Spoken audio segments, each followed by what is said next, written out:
Pemirsa, ratusan pengemudi ojol geruduk kantor debt collector. Kejadian tersebut terjadi setelah adanya sekelompok orang yang diduga debt collector menyita sepeda motor milik salah satu pengemudi ojol pada hari Jumat sore. Ada apa dengan Kopo? Dengan Kopo? Kopo macet Kopo.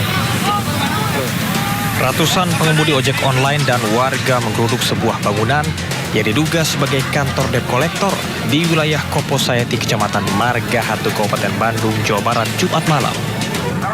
Aksi penggerudukan ini diduga akibat motor seorang pengemudi ojol ditarik debt collector atau penagih utang pada Jumat sore. Rekan korban tidak terima lantaran motor tersebut telah lunas. Hingga saat ini, sepeda motor tersebut belum diketahui keberadaannya dan belum dikembalikan kepada korban. Keributan berhenti setelah polisi datang ke lokasi. Itu diberhentiin, tapi secara paksa, dan dia minta dendanya itu nominalnya agak lumayan. Cuman posisi motor korban itu udah lunas semua, PPKP ada, STNK ada. Saat ini Polresta Bandung telah mengamankan 8 orang dari 2 kabupaten tersebut dan saat ini masih dilakukan pemeriksaan oleh pihak penyidik.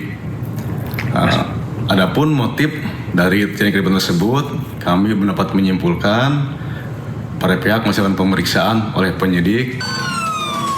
Polisi juga mengamankan sejumlah pengemudi ojol dan penagih utang untuk dimintai keterangan. Dari Kabupaten Bandung, Jawa Barat, Yuan Pangestu, iNews melaporkan. Pemirsa, memasuki hari ketiga pencarian 24 penumpang KM Nurul Salsa yang masih hilang usai kapal mereka ditumpangi tenggelam di perairan Kabupaten Kepulauan Selayar, Sulawesi Selatan. Tim SAR gabungan memperluas area penyisiran hingga 2 mil laut dari titik tenggelamnya kapal. 2 kapal milik Basarnas dan TNI Angkatan Laut serta 1 pesawat intai TNI Angkatan Udara dikerahkan untuk mencari keberadaan para korban.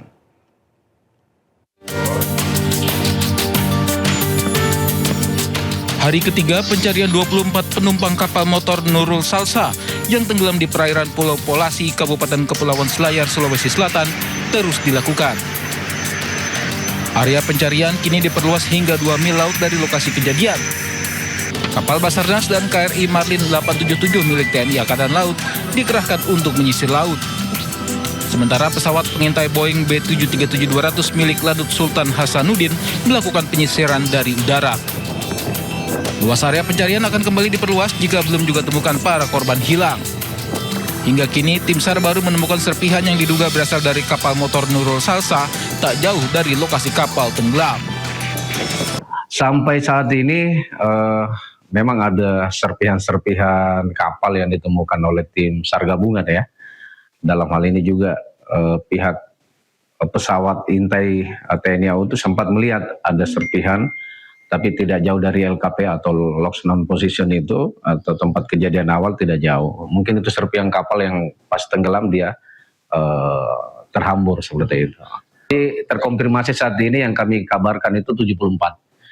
Di mana 49 itu selamat, termasuk ABK, dan 1 orang meninggal, jadi 50 yang sudah terevakuasi, dan dalam pencarian itu 24 saat ini. Sebelumnya kapal motor Nurul Salsa mati mesin ketika dalam perjalanan dari Pelabuhan Jampea menuju ke Pelabuhan Benteng, Kabupaten Kepulauan Selayar, Rabu kemarin. Kapal sempat terombang-ambing di lautan hingga tenggelam pada dini hari. Data sementara ada 74 penumpang di atas kapal, 1 orang meninggal dan 49 orang lainnya berhasil dievakuasi. Sedangkan 24 orang lainnya masih dinyatakan hilang. Tim SAR berharap korban hilang terdampar di pulau terdekat hingga dapat ditemukan selamat. Dari Makassar, Sulawesi Selatan, Wahyu Ruslan, iNews melaporkan. Pemirsa, seorang pengendara motor menjadi korban pengeroyokan oleh sekelompok orang di Samarinda. Tragisnya aksi kekerasan terjadi di hadapan istri dan anak korban.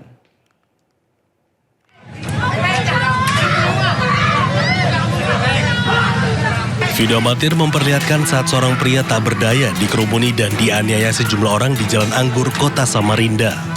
Sementara istri dan anak korban hanya bisa menyaksikan peristiwa mengerikan ini. Usai kejadian, korban melaporkan pengeroyokan tersebut ke Polsek Samarinda Ulu. Insiden bermula saat korban menegur pengemudi mobil yang dianggap mengganggu perjalanan. Teguran ini berujung cekcok hingga korban dikeroyok.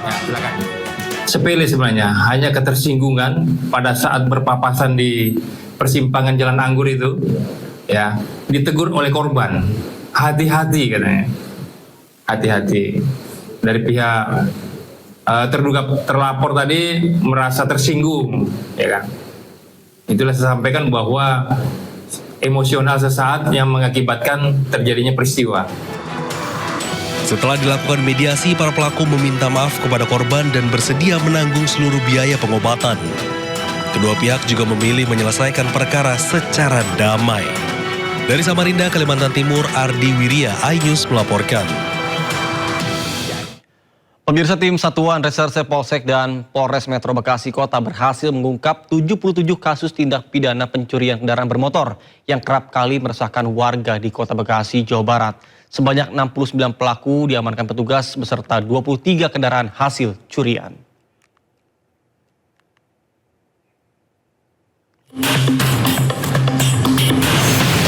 Inilah rekaman video amatir terlihat petugas gabungan reserse kriminal dari Polsek dan Polres Metro Bekasi Kota meringkus para tersangka pencurian kendaraan bermotor dengan pemberatan atau curat dan kekerasan atau curas yang kerap kali meresahkan warga Kota Bekasi.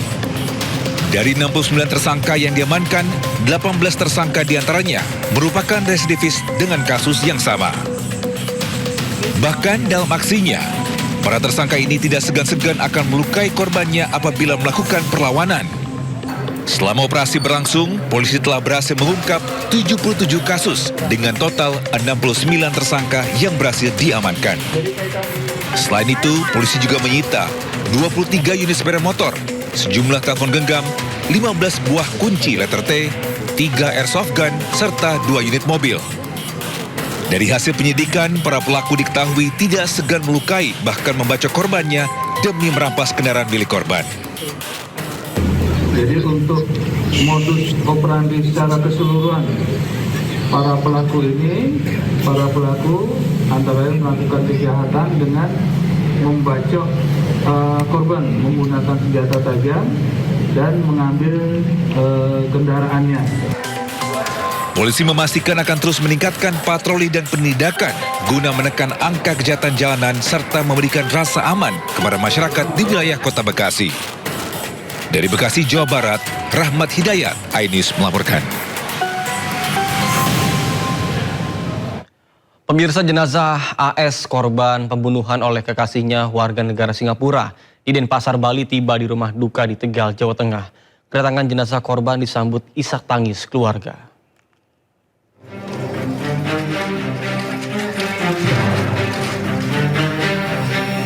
Puluhan warga desa Mindaka, Kabupaten Tegal, Jawa Tengah menyambut kedatangan jenazah AS korban pembunuhan oleh kekasihnya sendiri. Ibu korban nampak tak kuasa menahan tangis saat jenazah korban tiba di rumah duka Jumat siang. Kini jenazah korban telah dimakamkan di pemakaman umum setempat. Ayah tiri korban, Muklis, menuntut pelaku dihukum seberat-beratnya karena telah menghilangkan nyawa dengan keji. Ya, harapan keluarga dihukumnya seberat-beratnya lah, karena dia udah membawa nyawa seperti itu. Harus seberat-beratnya.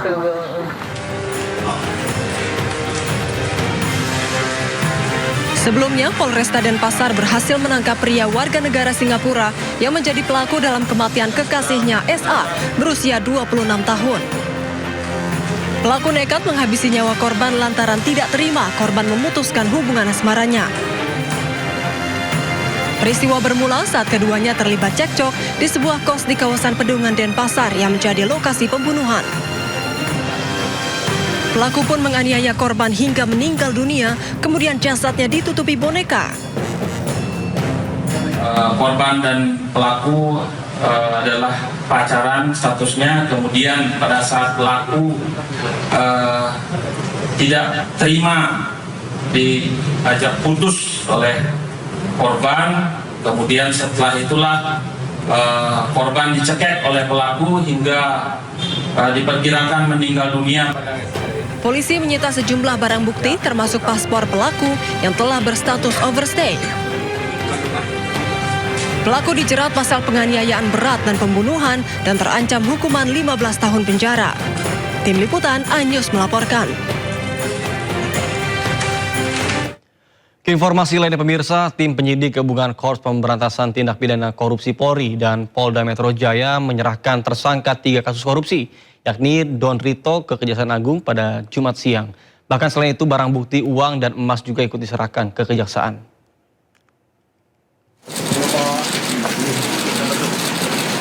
Tersangka 3 kasus korupsi Don Rito keluar dari ruang tahanan Polda Metro Jaya untuk diserahkan ke Kejaksaan Agung Jumat siang. Don Rito yang mengenakan rompi tahanan hanya menunduk saat dikawal petugas menuju mobil tahanan.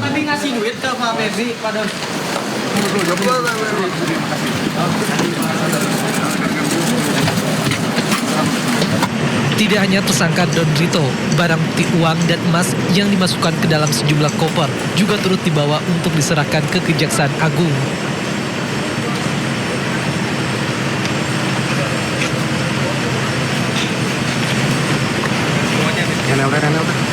Kemudian kendaraan yang membawa tersangka Don Rito berserta barang bukti dikawal ketat menuju gedung Kejaksaan Agung Jakarta Selatan.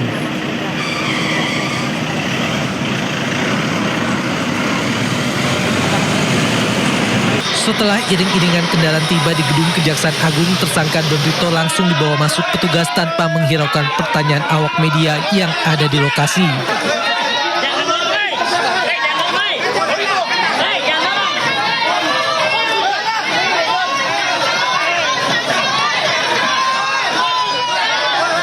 Selain itu, koper-koper yang berisi barang bukti uang dan emas juga dibawa masuk. Total ada sekitar 10 koper dan 1 berangkas yang diserahkan ke Kejaksaan Agung.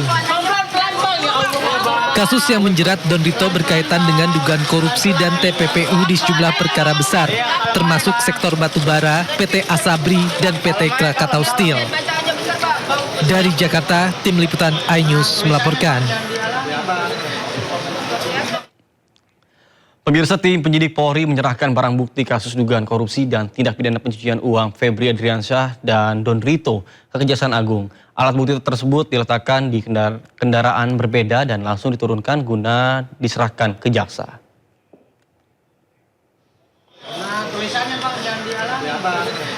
Barang bukti dalam perkara yang menjerat mantan Jampitsus Febri Adriansyah tiba di Gedung Bundar Kejaksaan Agung pada Jumat siang.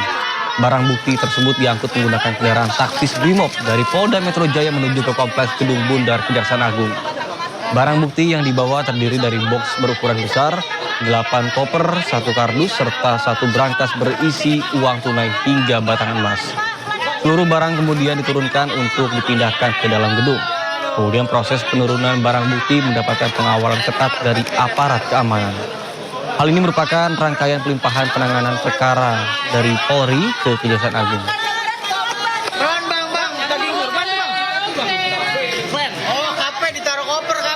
Kabid Humas Polda Metro Jaya Kombes Pol Budi Hermanto menjelaskan bahwa seluruh barang bukti dinyatakan asli, termasuk dolar Amerika Serikat dan dolar Singapura beserta emas 74 kg. Penyerahan perkara lanjutan baik berupa rangkaian dari tanggal 11 berita acara administrasi penyidikan, hari ini barang bukti dan tersangka. Ini merupakan wujud secara sinergitas Kejaksaan Agung Republik Indonesia dan Kepolisian Republik Indonesia tetap mengedepankan etika kelembagaan dan nurani di dalam proses penyidikan. Kami laporkan kepada teman-teman sekalian bahwa pelaksanaan uji barang bukti berupa uang rupiah sebanyak 71.082 lembar dengan nilai nominal 6.059.506.200 dinyatakan asli berdasarkan hasil pemeriksaan Bank Indonesia melalui surat nomor 28/8 DPU tanggal 14 Juli 2026. Barang bukti berupa 74 batang emas lantakan dengan total berat 74 kilo 01459 gram atau sekitar 74,01 kilogram. Dinyatakan memiliki kadar 23 karat berdasarkan hasil pemeriksaan PT Pegadaian melalui surat nomor 271-00-00016.00/2026 tanggal 14 Juli 2026. Selanjutnya terkait tentang barang bukti uang dolar Amerika Serikat dengan nilai nominal 6.370.921 dinyatakan sebagai mata uang asli berdasarkan hasil pemeriksaan United States Secret Service melalui surat tanggal 16 Juli 2026. Pemeriksaan ini dilakukan melalui proses-proses yang sudah ditindaklanjuti baik fisik maupun laboratorium, serta barang bukti uang dolar Singapura dengan nilai nominal 16.068.804 dinyatakan sebagai mata uang asli berdasarkan berita acara pemeriksaan laboratoris kriminalistik Pusat Laboratorium Forensik Barreskrim Polri nomor lab 4675/DUF 2026 tanggal 17 Juli 2026. Termasuk terkait tentang beberapa mata uang valuta asing lainnya, ini juga dilakukan uji laboratorium forensik Barreskrim Polri nomor lab 4627/DUF 2026 tanggal 17 Juli 2026.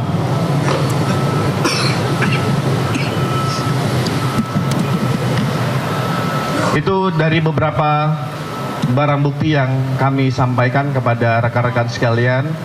Ini juga sebagai wujud transparansi Kejaksaan Agung dengan Kepolisian Republik Indonesia serta sinergitas dan kolaborasi untuk kita sama-sama menyampaikan bahwa hasil penyerahan perkara lanjutan yang dilaksanakan hari ini artinya tugas dan wewenang tanggung jawab dari penyidik Joint Investigasi ini sudah kita serahkan secara resmi kepada penyidik Kejaksaan Agung. Ya, sementara itu sebelumnya kuasa hukum Don Rito Handika Honggowongso mengaku kasus yang menjerat kliennya ini sebagai gajah melawan gajah. Namun Don Rito hanyalah pihak yang diinjak karena terjadi perkelahian besar.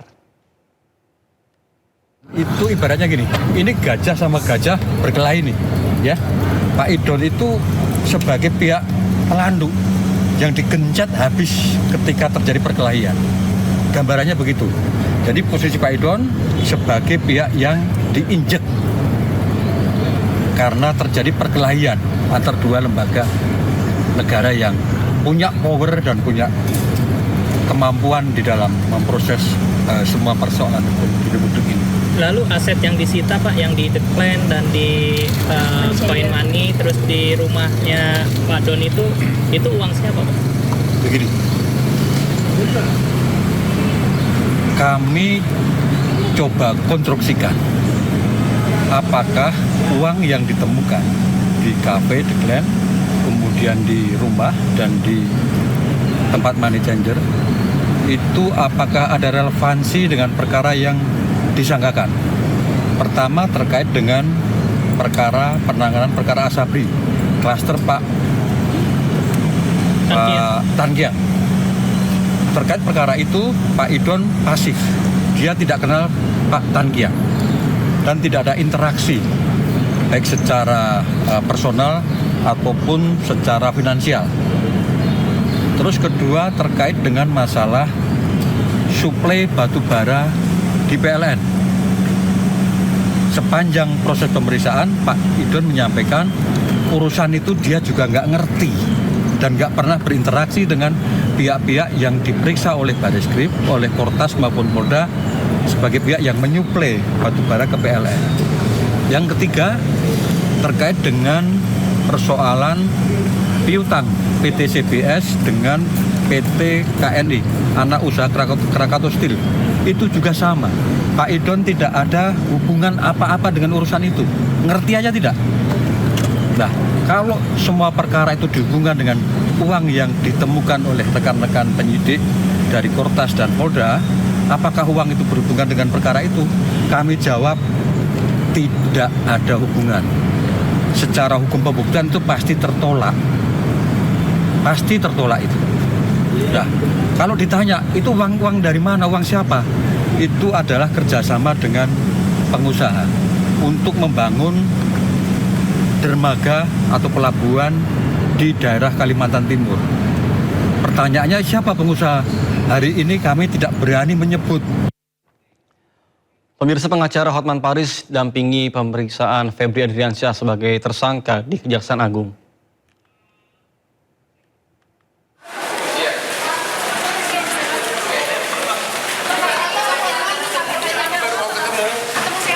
Pengacara Hotman Paris Hutapea telah ditunjuk sebagai kuasa hukum mantan Jaksa Agung Muda bidang tindak pidana khusus Febri Adriansyah.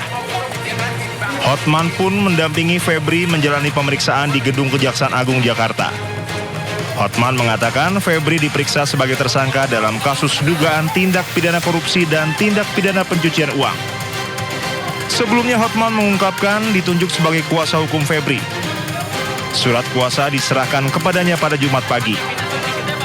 Tim Liputan Anyus melaporkan. Pengacara kondang Hotman Paris Hutapea menyoroti perubahan status hukum mantan Jampitsus Febri Adriansyah dari tersangka, saksi lalu berubah lagi menjadi tersangka.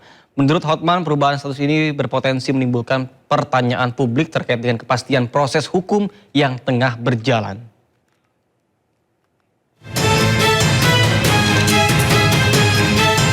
Dalam satu hari, status hukum ex-Jampitsus Febri Adriansyah berubah sebanyak 2 kali. Dari tersangka menjadi saksi, lalu diralat kembali jadi tersangka lagi. Rabu sore, Kejagung menerbitkan 3 sprindik baru dan mengumumkan status Febri Adriansyah sebagai saksi. Hal ini jelas berbeda dari Polri yang menetapkan status Febri Adriansyah sebagai tersangka pada 11 Juli lalu. Tidak gugur, tapi kan kita sprindik dulu, terbit. Tidak gugur, yang penting kita terima dulu, kita pelajari semua. Berarti berdasarkan sprindik yang dikeluarkan Kejagung, artinya dalam pertimbangan kita termasuk sprindik dari Polri.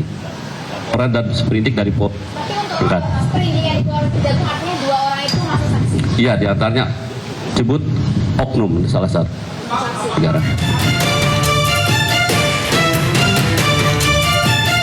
Hanya berselang beberapa jam setelahnya, Kejagung pun meralat pernyataannya terkait status Febri.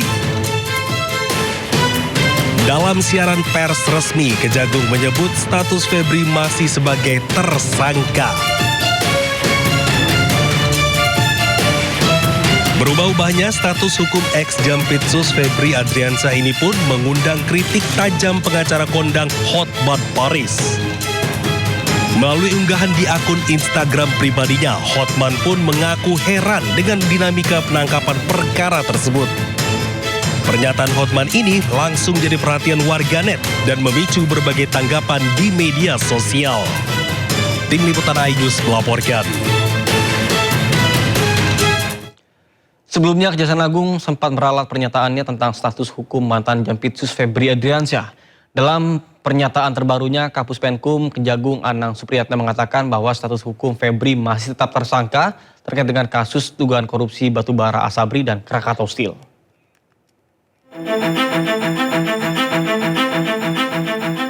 Kejaksaan Agung menerbitkan 3 surat perintah penyidikan atau sprindik setelah penyerahan perkara dari Kortas Tipikor Polri terkait kasus dugaan korupsi batubara, Asabri, dan Krakatau Steel yang melibatkan ex-Jampitsus Febri Adriansyah.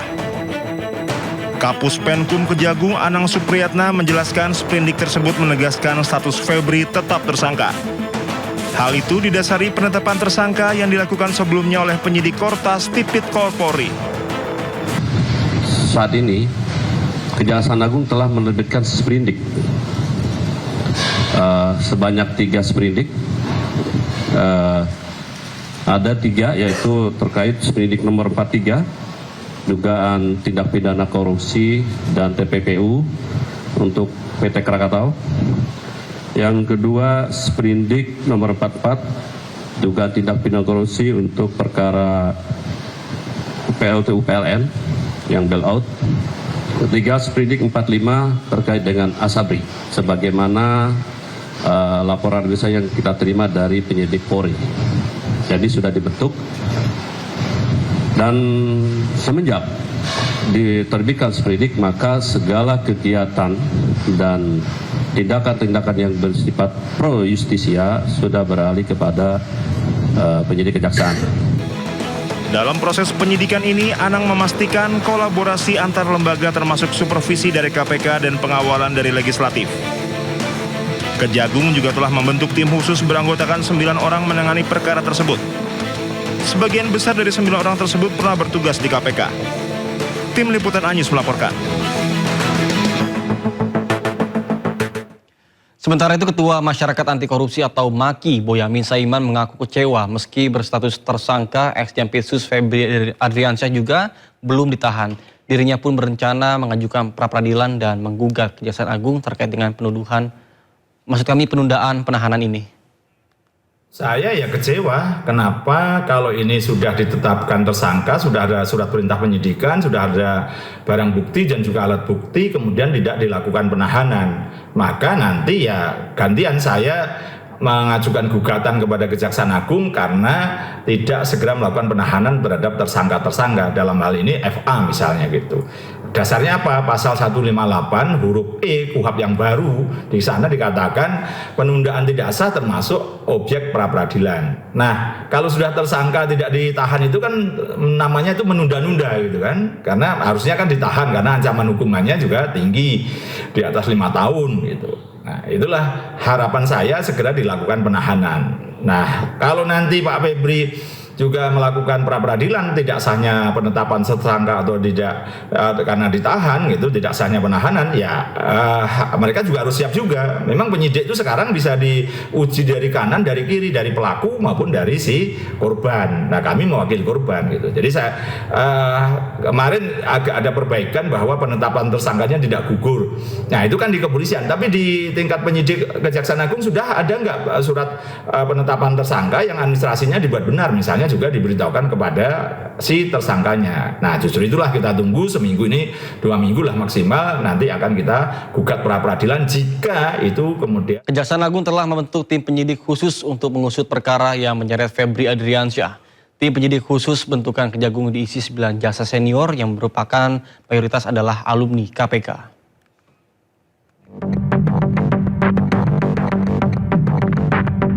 Kejaksaan Agung telah membentuk tim penyidik khusus yang diisi 9 jaksa senior yang mayoritas merupakan alumni KPK untuk mengusut perkara yang menyeret ex-Jampitsus Febri Adriansyah.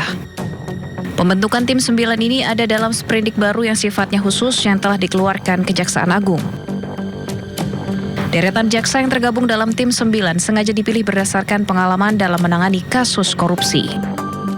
Dalam sprindik baru, kami terbitkan makanya sprindik yang sifatnya khusus, kita bentuk tim khusus.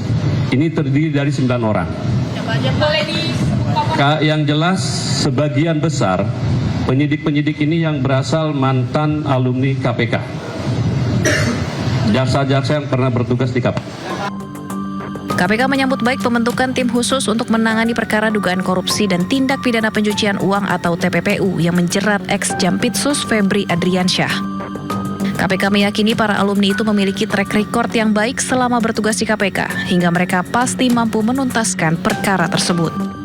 Melihat ini progres yang positif karena Kejagung kemudian dengan segera membentuk tim khusus ya, yang kemudian beranggotakan diantaranya adalah mantan-mantan dari insan KPK ya, khususnya di Jaksa Penuntut Umum. Artinya kami melihat memang kompetensi, pengalaman ketika mereka bertugas di KPK dibutuhkan untuk bisa membantu dalam proses penyidikan perkara tersebut. Usai dilimpahkan dari kepolisian, Kejagung telah mengeluarkan 3 sprindik baru dalam mengusut kasus Febri. Kejagung menegaskan tim 9 ini nantinya yang akan bertugas mengusut lebih jauh perkara korupsi yang melibatkan mantan Jampitsus tersebut. Tim Liputan iNews melaporkan. Jembatan penyeberangan orang retak dan bergoyang saat dilewati di Kemayoran, Jakarta Pusat. Informasinya akan hadir sejenak berikut, tetap bersama kami di Sindo Siang.